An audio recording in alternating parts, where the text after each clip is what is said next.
Hey there, YouTubers. Kyle here, checking in. Sorry I haven't been filming as much as I should have. I really haven't started filming anything at all.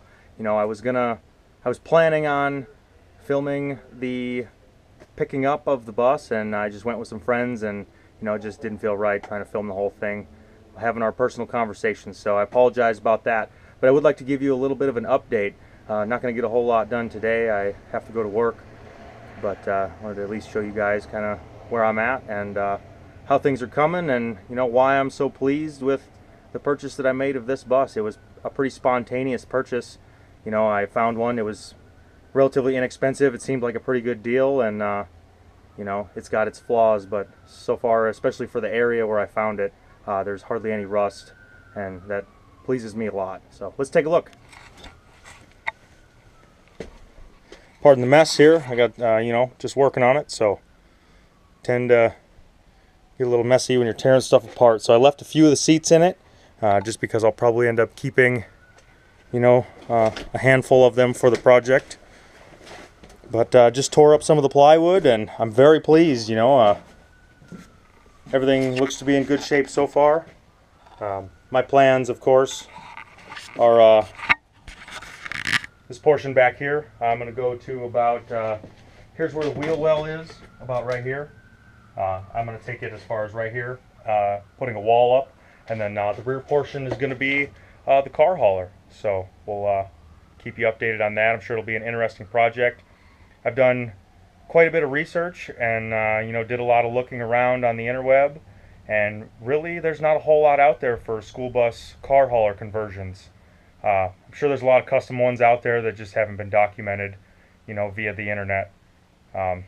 If anybody's got pictures or anything like that of an old school bus converted to a car hauler, please send them to me. Leave them in the comments. Send me an email. I'd like to see them. So anyway, yeah, it's actually pretty tall in here. I'm not sure if you can see that, plenty of headroom here. And I plan on installing some strips, probably horizontally, just strips of probably 3/4 inch, you know, by 2 inch maybe, or something of the like, and then filling those gaps with insulation, probably that pink foam board. And then the end goal would be to remove all of these panels here. This drip rail, this seat rail, excuse me, is kind of in my way, and I would like to spray foam all of this. Definitely gonna take out the windows. I'm gonna replace them with RV windows, I believe. Still contemplating whether or not I'm going to raise the roof. It would exponentially give me more room and make it feel larger than it probably actually is. So we'll see about that. But yeah, just a quick little update. Like I said, seats I took out with an pardon me for the camera there, you're probably looking down at my chest. For the seats I used cut-off wheel, a 4.5 inch triangle. Grab that and show it to you here. This is what I used.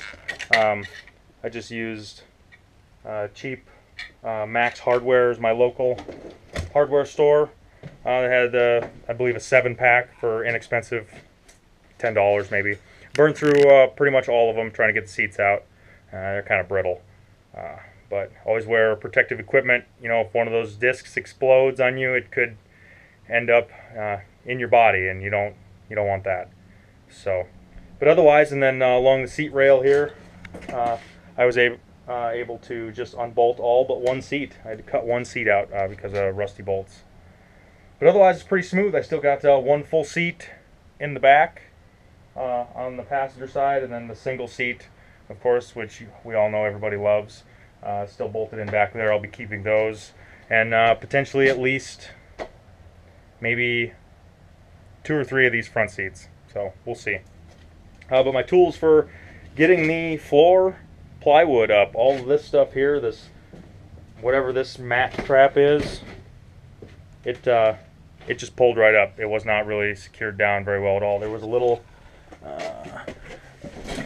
aluminum rail on the bottom of it, and I was just, you don't got to be a tough guy to pull that stuff up. It's pretty brittle. It's just a school bus, you know. So but anyway, for the plywood, I just literally used this I think $12 crowbar from Menards. and just went along and kind of ripped it up a little bit, and then I used this circle saw here, just old Black & Decker. Doesn't really, nothing to brag about, but it does the job, you know. And then that's what I got so far. I'm kind of stuck now because I don't want to unhook these coolant lines because I don't have a bucket ready for that, and you definitely want to be sure that you dispose of that stuff properly.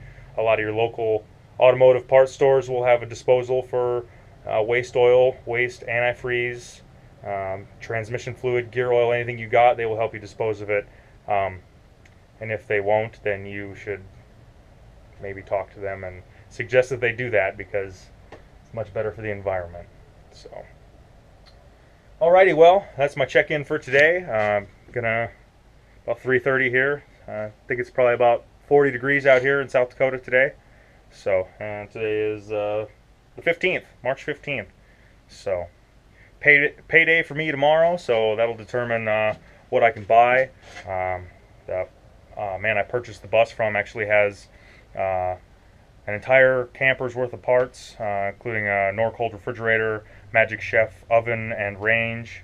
He has some heater parts that I don't need, but he said he'd make me a package deal, so might end up picking those up this weekend. He wanted the seats back for his other bus that he had, and I have no use for them. I'm not going to bother trying to sell them. They're not, I don't think they're worth that much. So he can have them, and maybe he'll cut me a deal on those parts. So, like I said, I'll keep you updated. Hopefully get a little bit better video footage, you know, of some of the process. So stay tuned. Please subscribe, like, and share this video if you found it helpful, and we will see you soon.